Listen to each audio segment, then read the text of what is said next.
Happy morning friends. எல்லார் வீட்லேயும் Pongal vibe வந்து ஸ்டார்ட் ஆயிருக்கும்னு நினைக்கிறேன். அண்ட் எவ்வளோ பேர் வந்து ஷாப்பிங் முடிச்சிட்டிங்க, இல்லை எவ்வளோ பேர் லாஸ்ட் மந்த்தில் ஷாப்பிங் பண்ணிக்கலான்னு வெயிட் பண்ணிகிட்ருக்கீங்கன்னு சொல்லி மறக்காமல் கமெண்ட் பண்ணுங்கள்.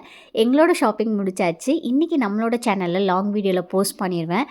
சாரீஸ் கலெக்ஷன் எல்லாமே வேறு லெவலில் ரொம்ப சூப்பராக இருந்தது. இந்த sky blue with red colour காம்பினேஷனில் இருக்க சாரீ எனக்கு ரொம்பவே பிடிச்சிருந்தது. அந்த கலர் காம்போவில் என்கிட்ட வந்து இல்லை.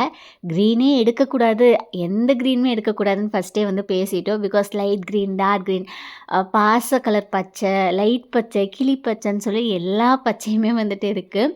ஸோ பார்த்துட்டிங்கன்னா க்ரீன் அவாய்ட் பண்ணிடணும் அப்படிங்கிறது தான் மெயின் கோலாகவே இருந்தது. பட் அதுலேயும் ஒரு க்ரீன் சாரீ பிடிச்சிருந்தது. நான் வந்து வச்செல்லாம் பார்த்துருந்தேன். எவ்வளோ சாரீஸ் அவங்க எடுத்து காமிச்சாலும் சரி, ஆல்ரெடி டேபிளில் எடுத்து வச்சுருக்க சாரியை பார்க்குறதுல நம்மளுக்கு ஒரு ஹாப்பினஸ். நான் அந்த மாதிரி தான் பண்ணுவேன். நீங்கள் அந்த மாதிரி பண்ணுவீங்களா என்னன்னு சொல்லுங்கள்.